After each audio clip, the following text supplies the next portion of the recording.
इसके executive secretary राजयोगी मृत्युंजय जी, राजयोगिनी बहन मोहिनी जी, बहन चंद्रिका जी, ब्रह्मा कुमारी की अन्य सभी बहनें, देवियों और सज्जनों, और यहां उपस्थित सभी साधक साधिकाएं। कुछ स्थल ऐसे होते हैं जिनमें अपनी एक अलग चेतना होती है,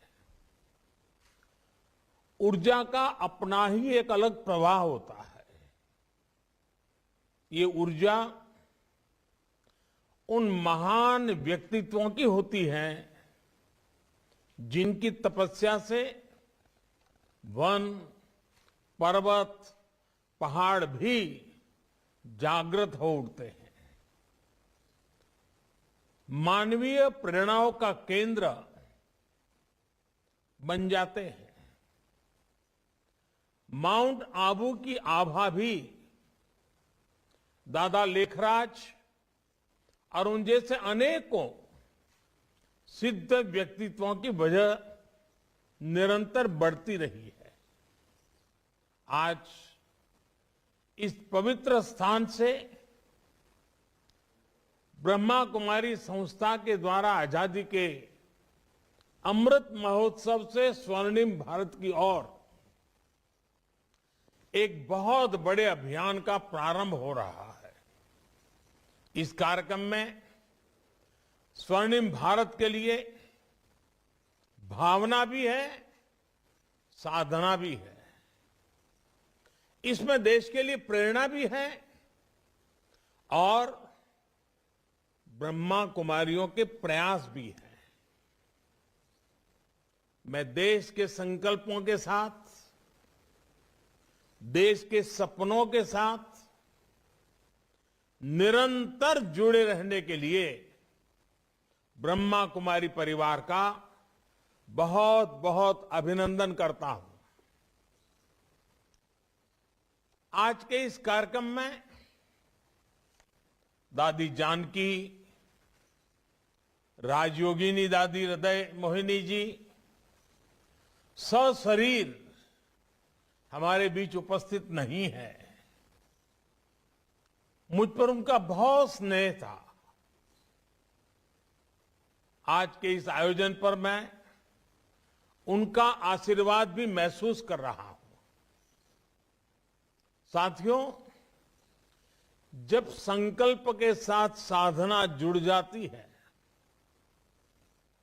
जब मानव मात्र के साथ हमारा मम भाव जुड़ जाता है, अपनी व्यक्तिगत उपलब्धियों के लिए इदम न मम यह भाव जागने लगता है, तो समझिए हमारे संकल्पों के जरिए एक नए कालखंड का जन्म होने वाला है, एक नया सवेरा होने वाला है।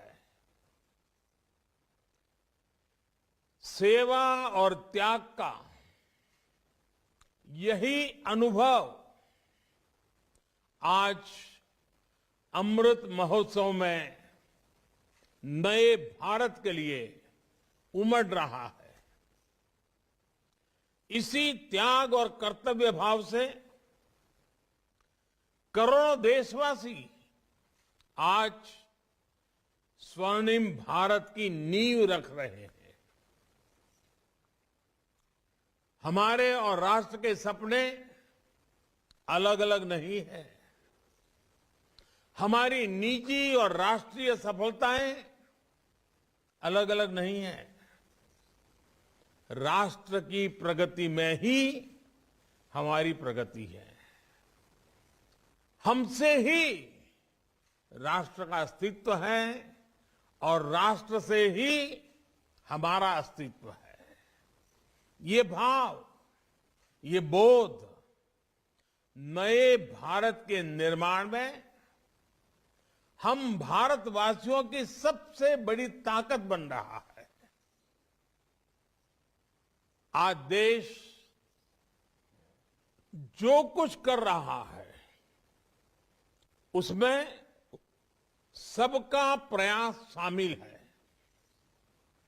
सबका साथ, सबका विकास, सबका विश्वास। आज एक और बात, सबका प्रयास। ये सब देश का मूल मंत्र बन रहा है। आज हम एक ऐसी व्यवस्था बना रहे हैं जिसमें भेदभाव की कोई जगह न हो। एक ऐसा समाज बना रहे हैं जो समानता और सामाजिक न्याय की बुनियाद पर मजबूती से खड़ा हो। हम एक ऐसे भारत को उभरते देख रहे हैं जिसकी सोच और अप्रोच नई है, जिसके निर्णय प्रगतिशील हैं। साथियों, भारत की सबसे बड़ी ताकत यह है कि कैसा भी समय आए, कितना भी अंधेरा छाए, भारत अपने मूल स्वभाव को बनाए रखता है। हमारा युगों युगों का इतिहास इस बात का साक्षी है। दुनिया जब अंधकार से दौर से और गहरे दौर में थी,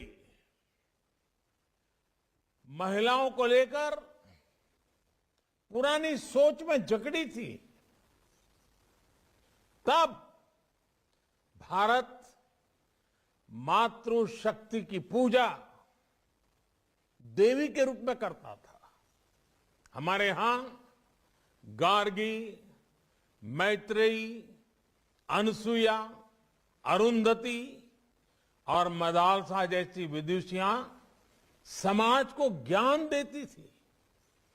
कठिनाइयों से भरे मध्यकाल में भी इस देश में पन्ना घाय और मीराबाई जैसी महान नारियां हुई। और अमृत महोत्सव में देश जिन स्वाधीनता संग्राम के इतिहास को याद कर रहा है, उसमें भी कितनी ही महिलाओं ने अपने बलिदान दिए हैं। कित्तूर की रानी चेन्नम्मा, मतंगिनी हाजरा, रानी लक्ष्मीबाई, वीरांगना जलकारी बाई, वहां से लेकर सामाजिक क्षेत्र में अहल्याबाई होलकर, सावित्रीबाई फुले, इन देवियों ने भारत की पहचान बनाए रखी।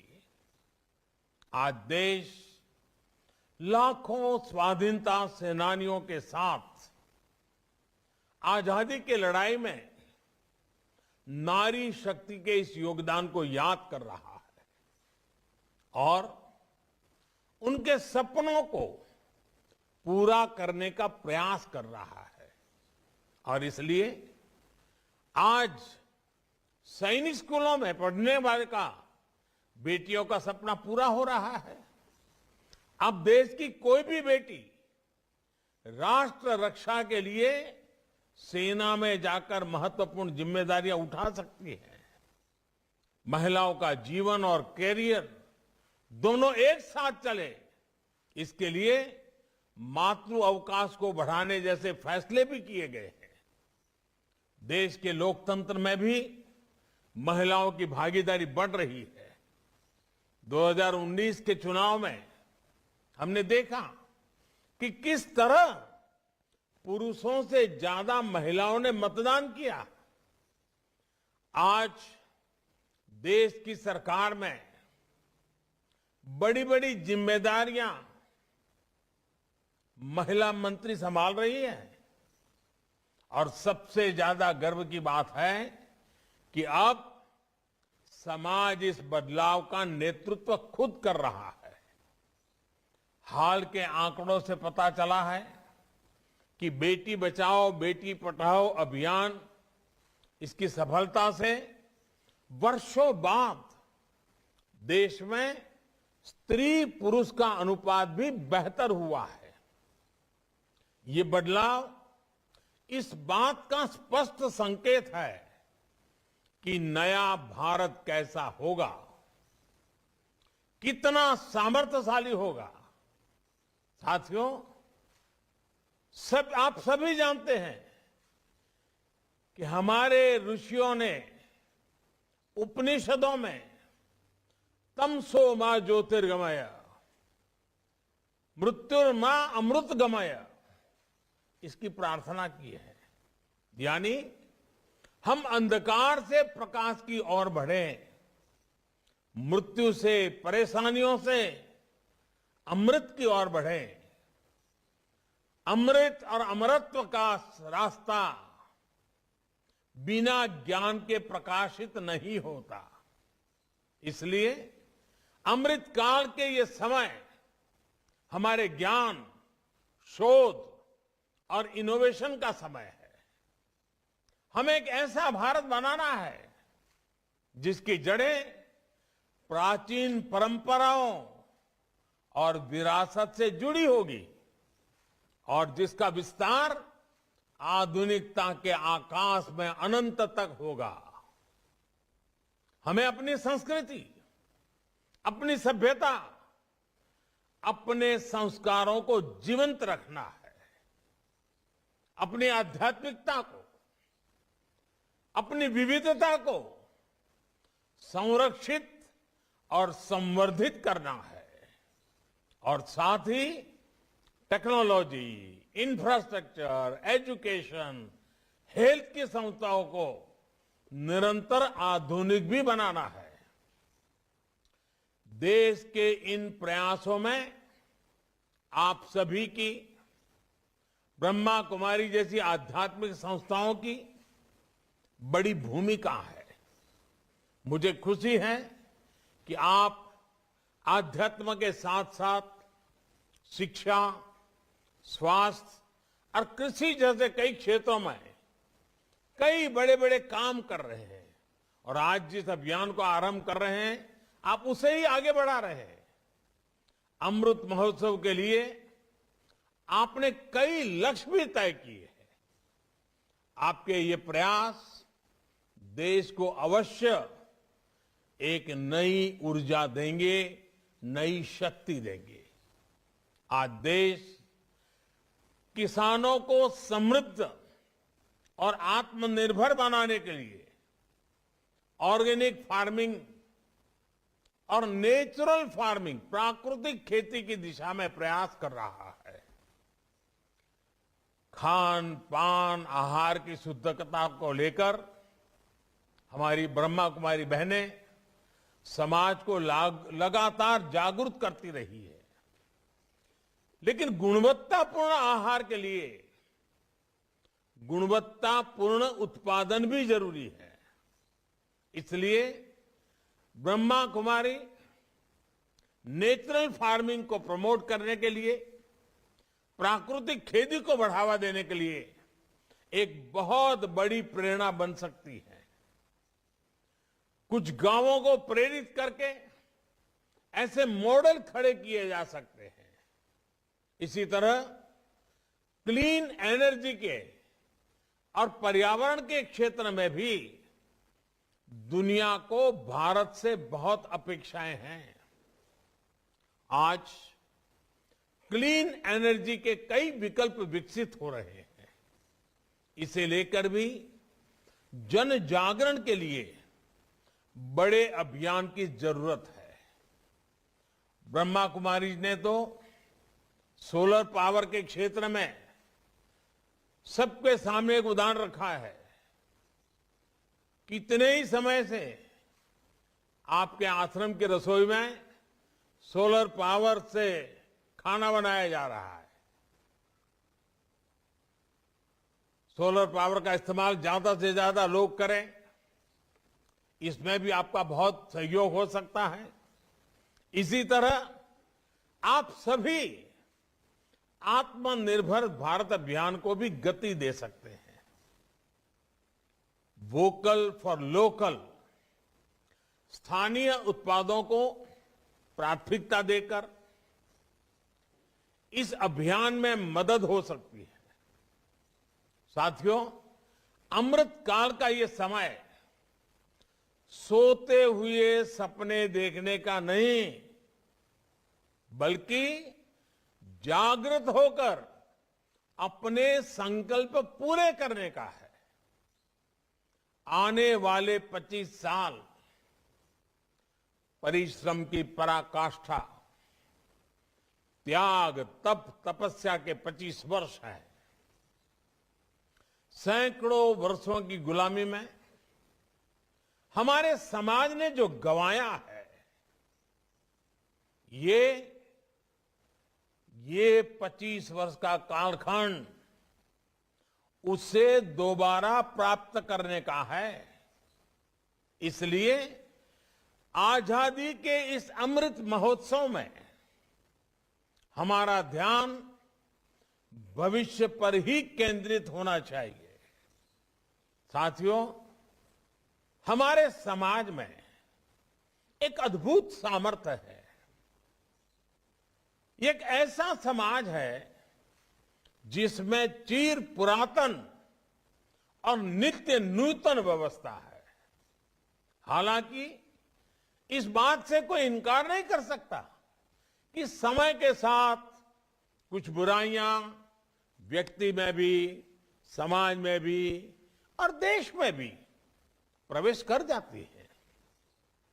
जो लोग जागृत रहते हुए इन बुराइयों को जान लेते हैं, वो इन बुराइयों से बचने में सफल हो जाते हैं। ऐसे लोग अपने जीवन में हर लक्ष्य प्राप्त कर पाते हैं। हमारे समाज की विशेषता है कि इसमें विशालता भी है, विविधता भी है और हजारों साल की यात्रा का अनुभव भी है। इसलिए हमारे समाज में बदलते हुए युग के साथ अपने आप को ढालने की एक अलग ही शक्ति है, एक इनहेरेंट स्ट्रेंथ है।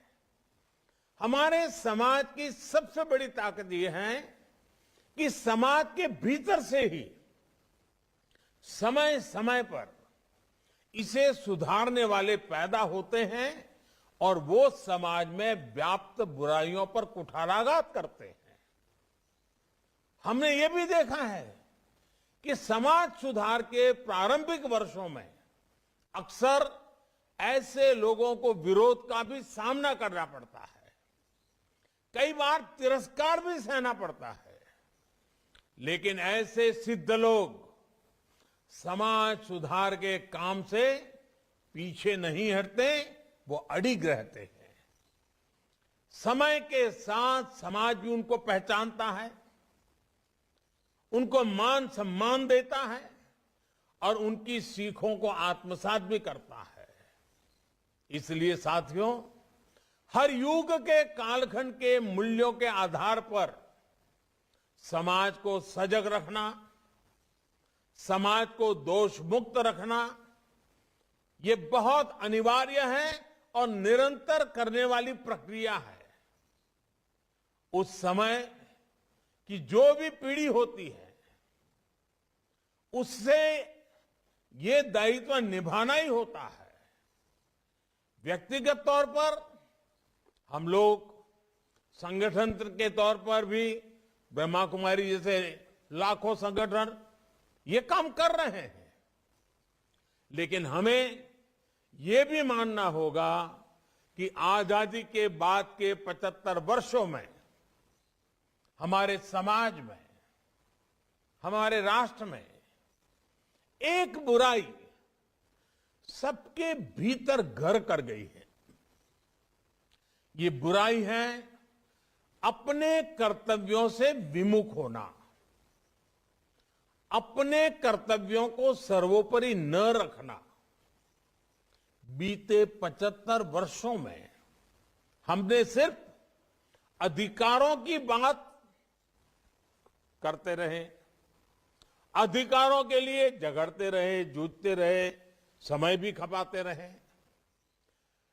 अधिकार की बात कुछ हद तक, कुछ समय के लिए किसी एक परिस्थिति में सही हो सकती है, लेकिन अपने कर्तव्यों को पूरी तरह भूल जाना, इस बात ने भारत को कमजोर रोकने में बहुत बड़ी भूमिका निभाई है।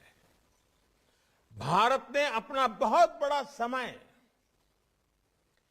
इसलिए गंवाया है क्योंकि कर्तव्यों को प्राथमिकता नहीं दी गई। इन 75 वर्षों में कर्तव्यों को दूर रखने की वजह से जो खाई पैदा हुई है, सिर्फ अधिकार की बात करने की वजह से समाज में जो कमी आई है, उसकी भरपाई हम मिलकर के आने वाले 25 वर्षों में कर्तव्य की साधना करके पूरी कर सकते हैं। ब्रह्मा कुमारी जैसी संस्थाएं आने वाले 25 वर्ष के लिए एक मंत्र बनाकर भारत के जन जन को कर्तव्य के लिए जागरूक करके बहुत बड़ा बदलाव ला सकती है। मेरा आग्रह है कि ब्रह्मा कुमारी और आप जैसी तमाम सामाजिक संस्थाएं इस एक मंत्र पर जरूर काम करें, और वो है देश के नागरिकों में कर्तव्य भावना का विस्तार।